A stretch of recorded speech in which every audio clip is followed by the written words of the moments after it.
Hello guys! Welcome back to the Narusa vlog. Today we have a chicken legs. So gagawin natin today, we have butter mix. Yan yung ating butter mix today. Lagay ko lang sa comment section yung ating recipe. Ito may 6 tayo na chicken legs. So hindi lang pala chicken legs yung aking ginawa dyan. Kasali na rin yung chicken thighs kasi nga madami tayong nagawang butter mix. So, ayan. Sa ating mixture today, yan siya. Nilagyan ko siya ng konting flour pa kasi medyo matubig pa siya. Kaya parang hindi siya kakapit masyado yung sa atin. Tingnan nyo, yan. Sa ginawa ko, nauna, hindi siya kumapit. Pero, sa next step natin, makikita ninyo kung ano yung diferensya. Ayan, sa unang step yan, hindi masyadong kumapit. So, ito, sa ginawa ko na second step, ayan, ito na yung ating resulta. So, ayan guys, so very crunchy and beautiful our chicken legs and chicken thighs. Ayan. So, sa sino ang nakagusto sa ating video ngayon, please comment and like. Yes, ayan. Yung ating mixture nasa comment section. So, ayan na. Ayan. So, yummy and crispy. So, guys, ayan. At tayo'y mumukbang ng chicken.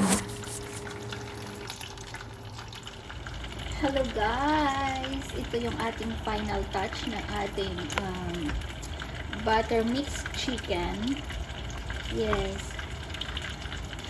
Una, gusto ko lang sana is chicken legs. Ayan. Ayan.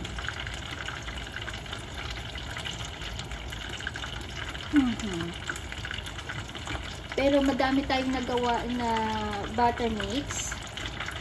Gumawa ako ng chicken thighs. Yan. Ito yung ating chicken thighs. Yan. Yan. So, crispy yan, guys. So, very crispy masyado. At, ano natin? Try natin if so yummy.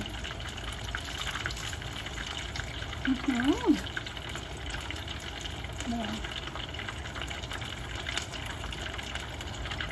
Guys, ang sarap. Yeah.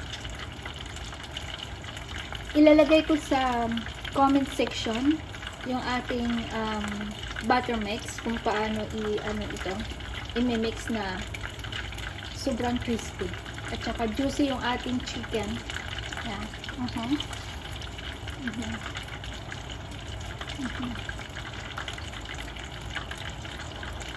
So, ang sarap.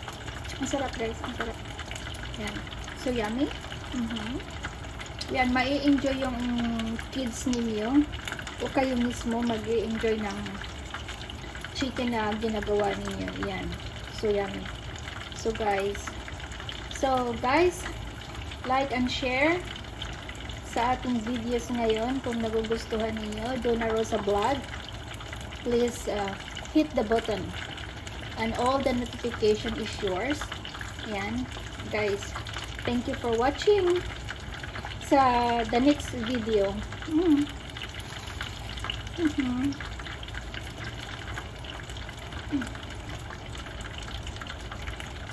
Ang sarap.